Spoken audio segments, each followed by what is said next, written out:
Alors, on a parlé donc de l'accès à l'inconscient par le rêve. Il y a d'autres accès à l'inconscient, c'est par l'imaginaire. Il y a d'autres accès à l'inconscient, c'est par la nature humaine du corps. On va tout de suite travailler sur ça. Vous respirez tous. Tout le monde respire? Qui respire? Pourquoi vous respirez? Est-ce que vous avez décidé de respirer? Non. Ça respire.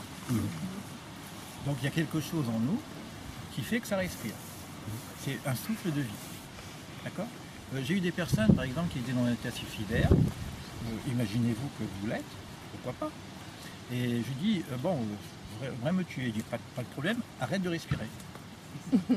Arrêtez de respirer. Essayez d'arrêter de respirer. Vous allez voir qu'est-ce qui va se passer.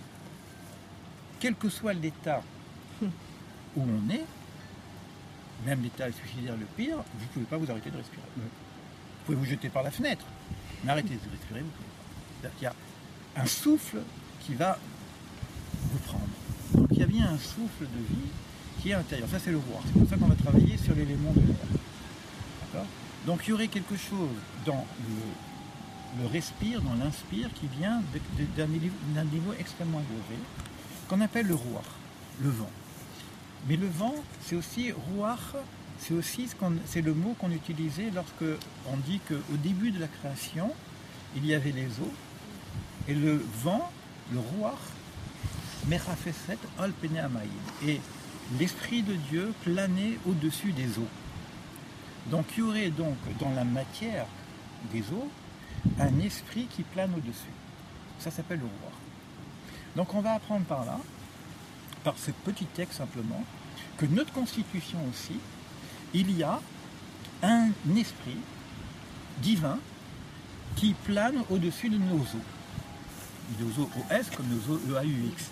D'accord? Il y a quelque chose de transcendant qui plane au-dessus.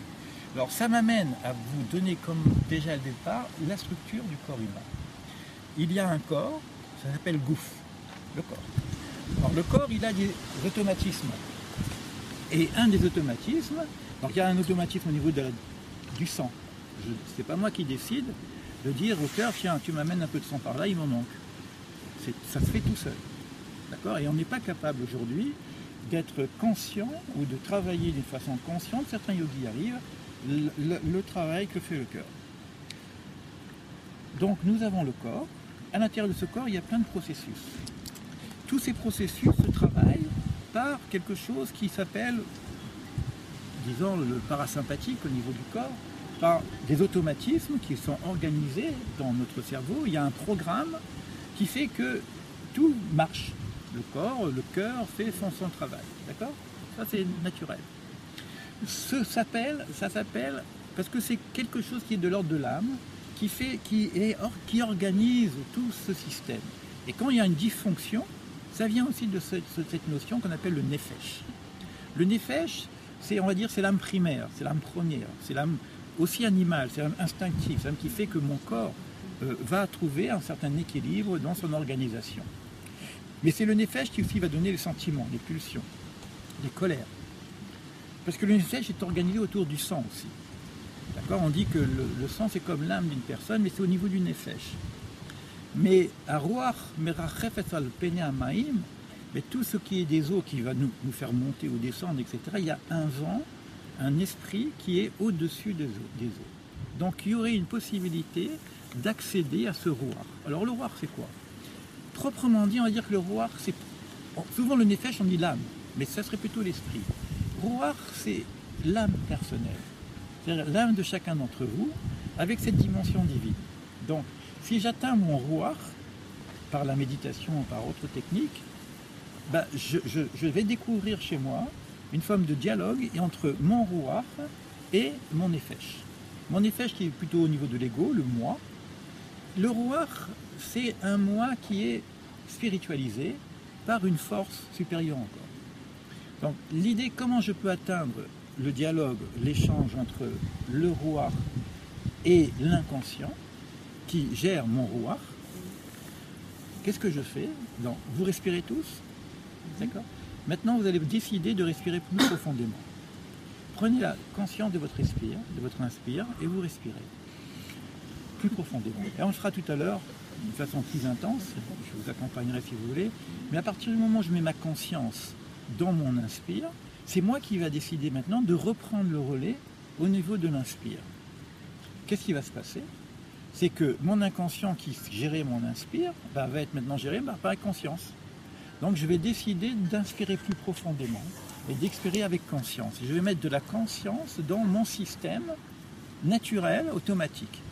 Ça veut dire que par ce travail technique, mon inconscient va être relié avec ma conscience.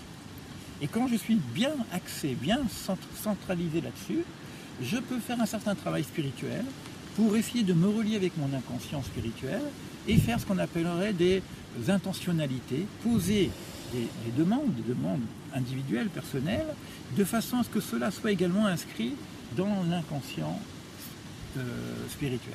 Vous comprenez le processus, hein? C'est assez clair. Et quand le lien se fait, ensuite l'inconscient spirituel lui-même viendra me donner des informations en fonction de l'orientation que je lui ai donnée moi-même, au niveau de ma conscience. J'ai une problématique, j'ai un sens, j'ai une question, j'ai quelque chose que j'aimerais dépasser, je vais poser ça dans mon intentionnalité, je vais travailler à l'intérieur de moi-même, je vais me relier avec mon inconscient spirituel, et ensuite j'attends. Et j'attends. Et puis de temps en temps, c'est pas qu'on entend des petites voix, on n'est plus dans la schizophrénie là. On est dans quelque chose qui va nous parler. Il y a des images qui vont venir. Alors là, on va rentrer dans des techniques de rêve éveillé dirigé qui fait que les images que je vais recevoir vont être pour moi un support d'explication et d'échange. Souvent, c'est des trucs très symboliques. Pour ceux qui ont déjà travaillé un petit peu avec moi, on m'a rapporté des choses assez extraordinaires. Après, le rêve, il commence à vous raconter des choses. Et à ce moment-là, on commence à travailler avec notre inconscient. Alors ça, ce n'est que, j'ai dit le gouffre, j'ai parlé du nefesh, j'ai parlé du roi. Je parle du roi aujourd'hui parce qu'on est dans le vent, l'air. Donc on va travailler sur les 4 éléments. Évidemment, le gouffre, c'est la terre. Après, il y a les eaux. Après, il y a l'air. Et il y a le feu. Donc il y en a 4 éléments comme ça. Et il y a aussi un 5e élément qu'on appellerait l'éther. Comme il y a 5 niveaux d'âme, il y aura 5 éléments. Alors je vais vous donner simplement quelques éléments des autres niveaux qui sont difficilement accessibles, mais qui existent aussi. Au-dessus de Ruach, on est dans quelque chose qui est assez singulier, personnel, qui vient de notre expérience personnelle, mais pas une expérience simplement de notre vie. Ça peut venir d'expériences bien lointaines, soit généalogiques, soit collectives, soit... Si vous êtes tous ici, c'est que vous avez quelque chose qui vous a amené ici. On ne sait pas quoi encore. Vous avez l'impression que chacun a une histoire individuelle, certainement. Mais il y a aussi certainement une histoire qui vous relie tous. Sinon, on ne serait pas ensemble. Sinon, on ne serait pas ensemble. Alors, qu'est-ce qui peut nous relier tous? Ce n'est pas au niveau de notre nefesh. Mais ce n'est pas non plus au niveau de notre ruach. Notre ruach, il y a peut-être des ressemblances, c'est-à-dire qu'on a la même mentalité. Parce que le ruach, c'est aussi l'intelligence. Hein. L'intelligence spirituelle, c'est aussi une intelligence. C'est quelque chose de concret, le ruach. D'accord? C'est l'intellect agent, on va dire. Ce n'est pas le mental, mais c'est quelque chose qui est de l'ordre de l'intelligence aussi. Et avec une intelligence, on pourrait parler de l'intelligence du cœur, par exemple. Au-dessus, il y a ce qu'on appelle Neshama. Or, Neshama, ça ressemble plus à quelque chose de collectif. Neshama, ce n'est pas quelque chose qui nous incarne complètement, c'est quelque chose qui nous relie. Et c'est les éléments divins, parce que le divin, il est le même, quelles que soient nos couleurs, quelles que soient nos religions. Donc, dans le 1, le schéma Israël, Hachem et le Kohen Hachem Echad, 1, que ce soit Israël, que ce soit Elohim, pluralité, que ce soit Hachem, le nom de Dieu, 1. Le 1, c'est l'unité. L'unité, ce n'est pas l'uniformité. L'unité, c'est quelque chose qui relie la pluralité. Donc, il y a un niveau supérieur qu'on appelle Neshama. Et c'est cette Neshama-là qui fait parfois que les gens se rencontrent. C'est-à-dire qu'ils ont un lien très subtil qui fait qu'il n'y a pas de hasard, comme on dit. D'accord? Et c'est principalement par rapport à cette notion, ce n'est pas encore une âme collective, c'est aussi une âme collective. Mais il y a des liens. Donc, ça, c'est un niveau bien supérieur. On parle d'âme groupe. Regardez les animaux. Les animaux, souvent les oiseaux, vous voyez, ils voyagent en groupe. C'est-à-dire qu'il y a bien un nefesh par individu, par animal, mais ce qui conduit l'ensemble des animaux, c'est une force. Vous voyez, il y a des migrations, etc. C'est comme s'il y a une âme supérieure qui vient les... Bon, on parle d'égrégore, par exemple, dans certains autres langages. Donc il y a... Nous, on va parler de Neshama. Neshama, ce n'est pas une âme individuelle. Alors, il y a aussi la Neshama, ce qu'on appelle Klal Israël. La Neshama qui relie tous les enfants d'Israël. Alors, au-dessus, plus on va monter, plus on va sortir de l'individualité, on va arriver à des éléments de la transcendance. Au-dessus, on a deux autres notions d'âme. Il y en a une qu'on appelle Chaya. Chaya, c'est la vie. C'est la vie.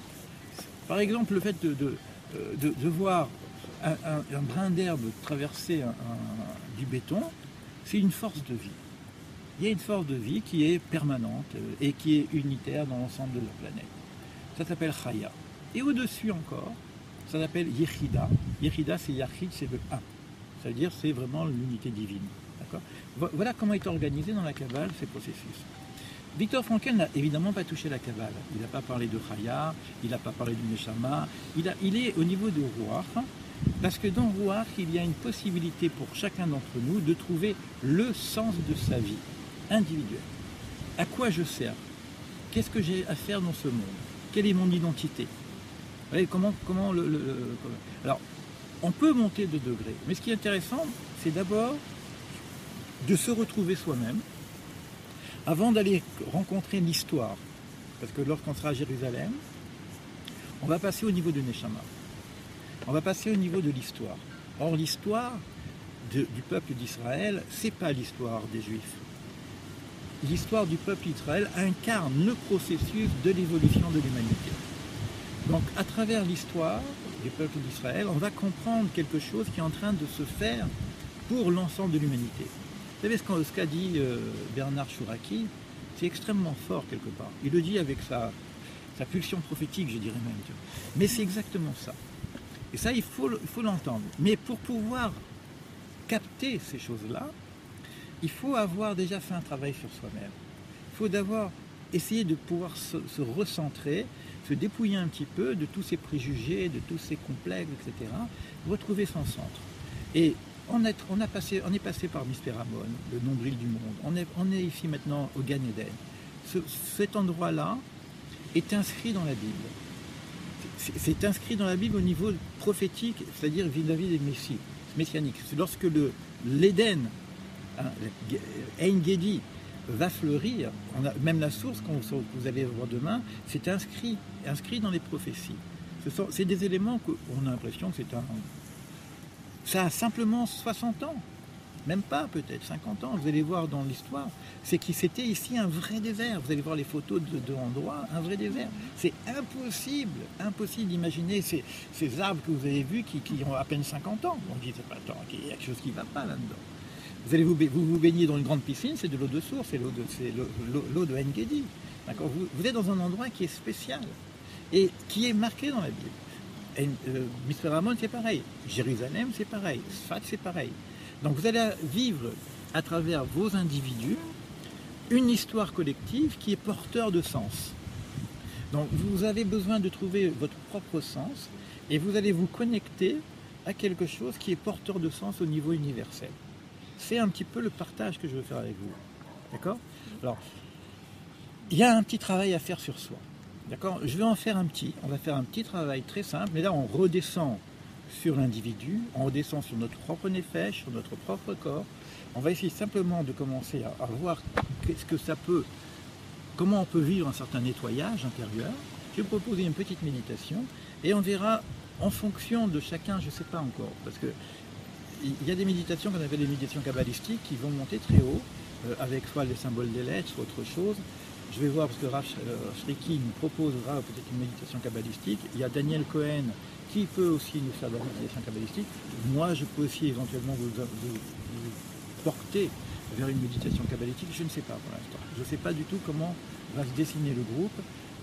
Individuellement, on est là aussi pour qu'on échange. Si vous avez besoin de parler, d'échanger, on est là. On peut parler. C'est pas, on n'a pas besoin de faire des réunions de dialogue là-dessus. Alors, je vais faire ce travail. Donc, le travail que je vais faire, c'est ce que je viens de dire. On va travailler sur l'air, sur le souffle. Évidemment, il y a d'autres méditations qui sont sur le cœur.